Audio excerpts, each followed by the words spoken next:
Hello everybody. I've been going on lots of walks on the beautiful days, and when I was walking I found some sticks and I gathered them up because they reminded me of when we make string crosses or God's eyes in our classrooms. So I'm going to choose 2 sticks from my little bundle. I like these 2. And this is the cross we're going to make, or something like it. On this one I used 2 kinds of yarn. I used, well, 2 colors. I used purple and gold. And I tied the yarn together. When I got to the end of the gold, I tied that onto the lavender yarn.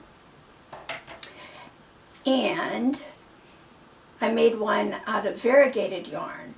And this one, all of those colors are in one string of yarn, just like this.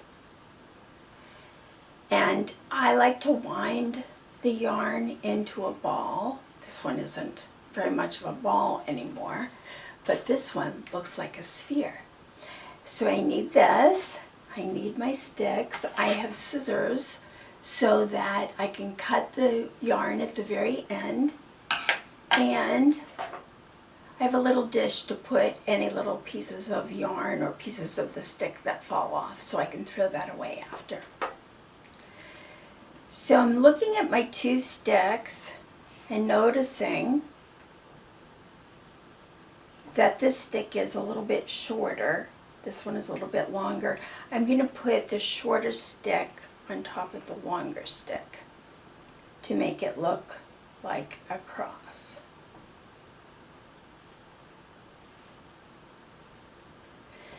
I'm going to unwind the yarn just a bit.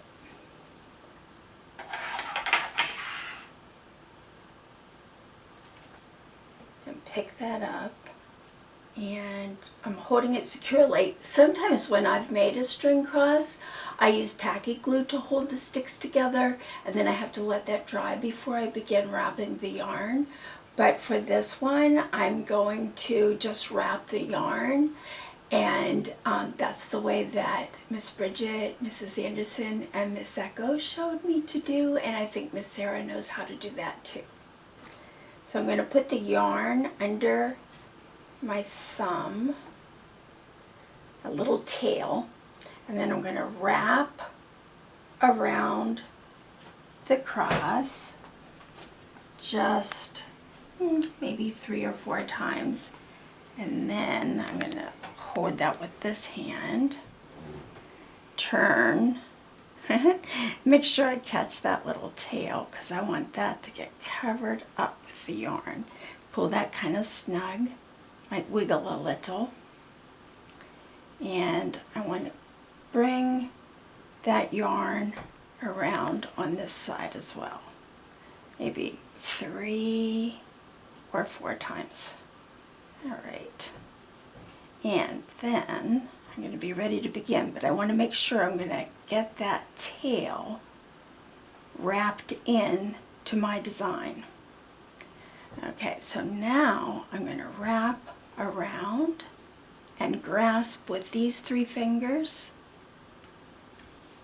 and then hold onto this one, pull it nice and snug, and go around. Again, grasp with these 3 fingers, let go, turn, and wrap, and grasp, and turn. And remember to try to pull that a little bit snug as you're going around. Around, grasp, and turn. And I really have to concentrate when I do this. Around, grasp, turn. Around, grasp, turn. A little bit snug. Around, grasp, turn. Around, grasp, turn,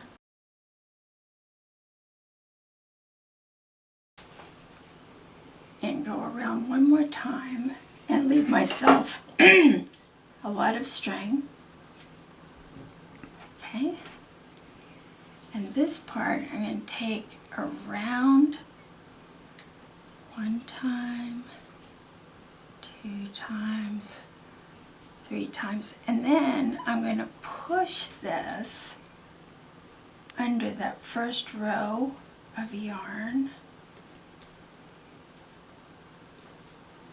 and pull that through until it's nice and snug, and then bring this around again, and this time I'm going to bring it up through on this side.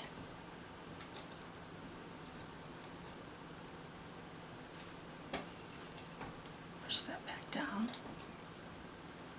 Alright, and you could actually leave your cross that way and just trim your yarn, and it could set somewhere that you decide to decorate. Hey, I'll put it in the vase. How's that? I could do that, or I can make a little loop like I did on this one and this one.